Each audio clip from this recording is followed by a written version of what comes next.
Jerome Powell, the steady-handed, drowsy-eyed keeper of the fiscal flame, stepped to the mic last week and in a voice only slightly less tortured than a man explaining economics to a crocodile, told the nation what any sane observer already knew.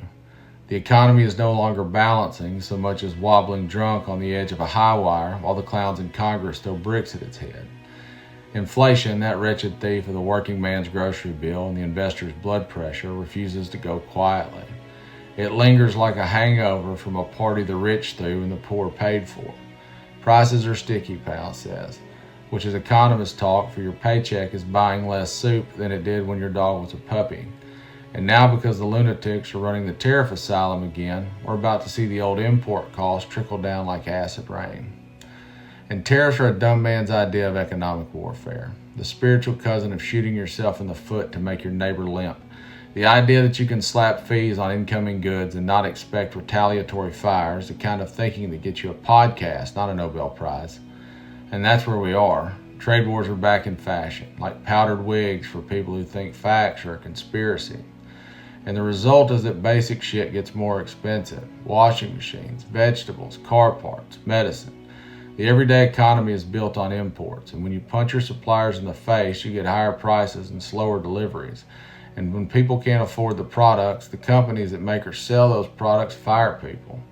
And then you get the true horror of stagflation, the old devil's cocktail of inflation and unemployment. But Powell, God help him, is trying to thread this needle like a man defusing a bomb with oven mitts on. He's playing chess against market forces while someone lights the board on fire.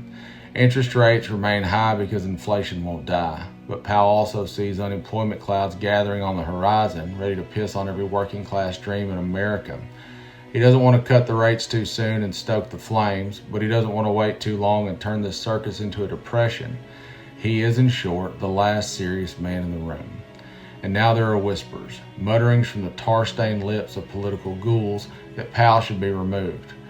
Removed as if the disease should fire the doctor for delivering bad news.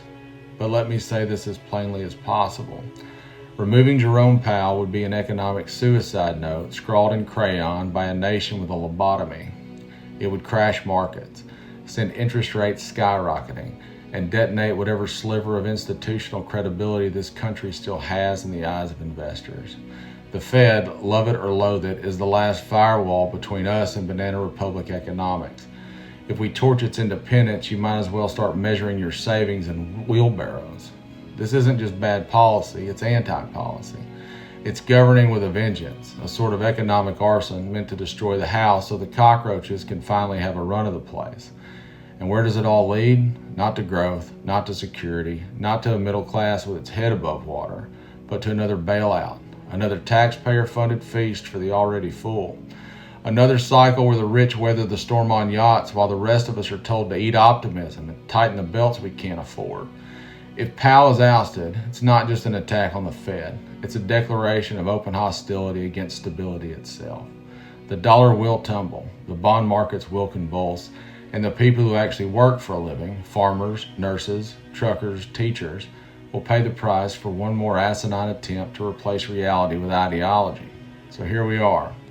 A nation flirting with the stupidest sin imaginable, trading competence for chaos, because the truth is hard and the lie is loud. And Powell, the reluctant lighthouse keeper in this storm of madness, may be the last one left trying to keep the ship off the rocks. And God help us if we let these idiots pull him down. Defiance till death.